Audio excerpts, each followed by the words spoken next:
السلام علیکم ورحمۃ اللہ وبرکاتہ۔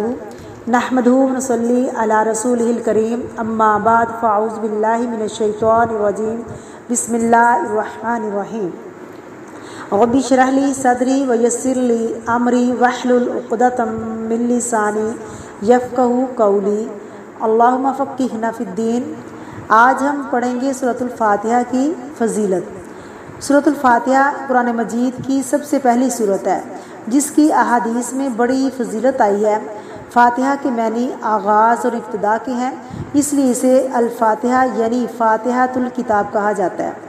ایک دفعہ آپ صلی اللہ علیہ وسلم کے پاس جبریل علیہ السلام بیٹھے ہوئے تھے کہ اچانک ایک دھماکہ ہوا۔ آپ صلی اللہ علیہ وسلم نے اوپر نظر اٹھائی اور جبریل علیہ السلام سے پوچھا کہ یہ کس چیز کی آواز ہے؟ جبریل علیہ السلام نے فرمایا، ھذا باب من السماء فتحت من اليوم لم یفتح، یہ آسمان کا دروازہ کھلنے کی آواز ہے، یہ دروازہ آج کھلا ہے، اس سے پہلے کبھی نہیں کھلا۔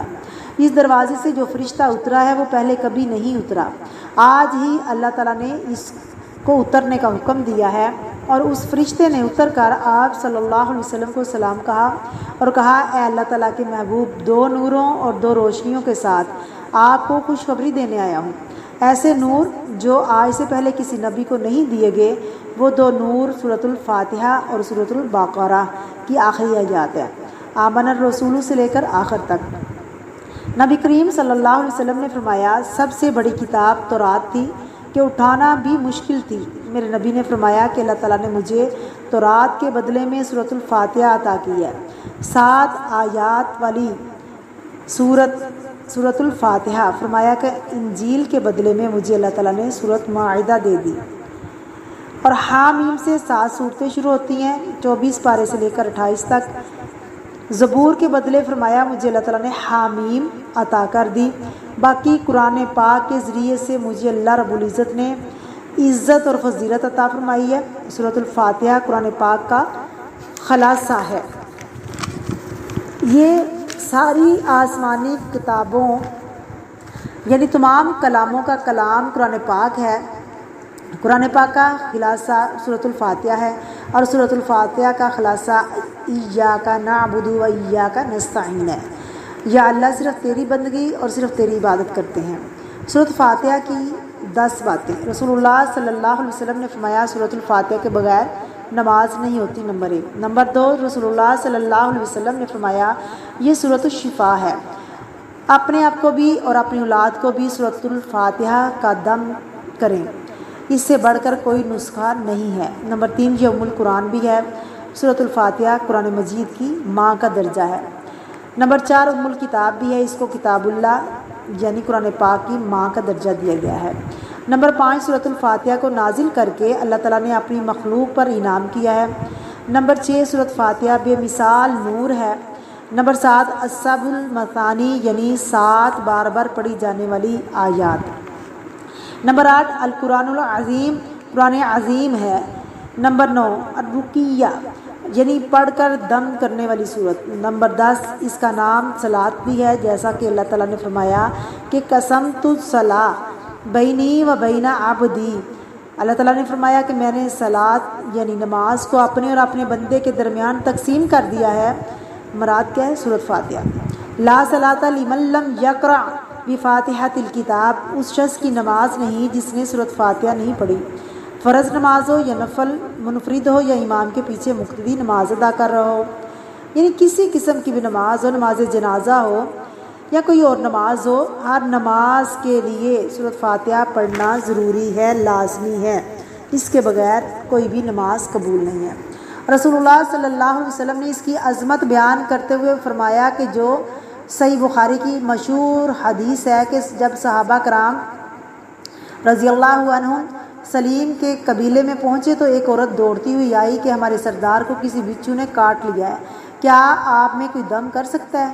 تو ایک صحابی نے سورۃ الفاتحہ پڑھ کر دم کیا، اس دم کی وجہ سے اللہ تعالیٰ نے ان کو ایسی شفا عطا کی جیسے کوئی گرہ باندھی ہوئی کھول دی ہو، یعنی وہ شخص مرنے کے قریب تھا، وہ اٹھ کر بیٹھ گیا۔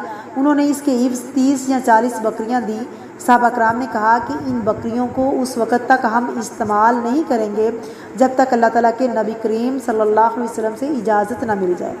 جب جناب محمد رسول اللہ صلی اللہ علیہ وسلم کے پاس مسئلہ پہنچا تو آپ علیہ الصلوۃ والسلام نے فرمایا کہ ان میں سے میرا بھی حصہ نکالو۔ ابن قیم فرماتے ہیں کہ جب سے میں نے جناب محمد رسول اللہ صلی اللہ علیہ وسلم کا یہ فرمان سنا کہ سورۃ الفاتحہ شفا ہے، بیان کرتے ہیں کہ میں نے کتنے سفر کیے، جب بھی میں بیمار ہوتا تو سورۃ الفاتحہ پڑھ کر دم کر لیتا، اللہ رب العزت مجھے شفا عطا کر دیتے۔ حضرت عبیدہ بن صامت بیان کرتے ہیں ایک مرتبہ فجر کی نماز میں بعض صحابہ کرام نے نبی کریم صلی اللہ علیہ وسلم کے ساتھ قرآن کریم کی قرات کی، یعنی آپ قرآن پاک کی تلاوت کر رہے تھے تو ساتھ ساتھ صحابہ کرام بھی پڑھتے رہے، جس کی وجہ سے آپ صلی اللہ علیہ وسلم پر قرات بوجھل ہو گئی۔ نماز ختم کرنے کے بعد آپ صلی اللہ علیہ وسلم نے پوچھا کیا تم امام کے پیچھے بھی قرات کرتے ہو؟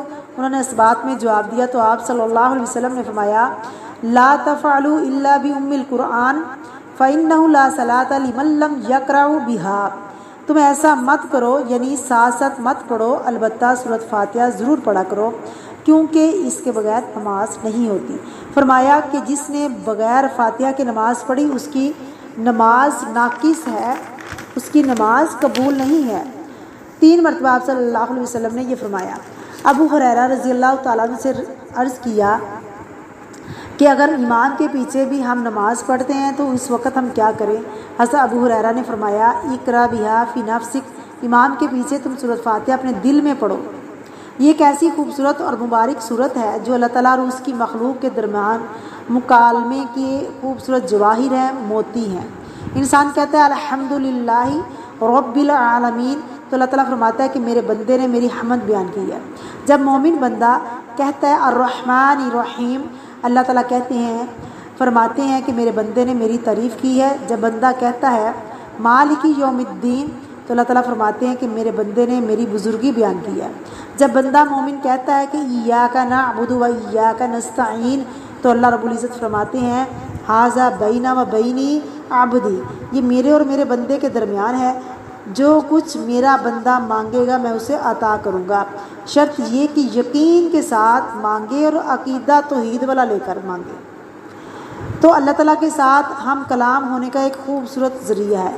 اللہ تعالیٰ سے دعا ہے کہ اللہ تعالیٰ ہمیں سورۃ فاتحہ کو صحیح سمجھنے کی توفیق عطا فرمائے اور اس کو پڑھ کر دم کر کے شفا حاصل کرنے کی توفیق عطا فرمائے۔ صدق اللہ العظیم۔ السلام علیکم ورحمۃ اللہ وبرکاتہ۔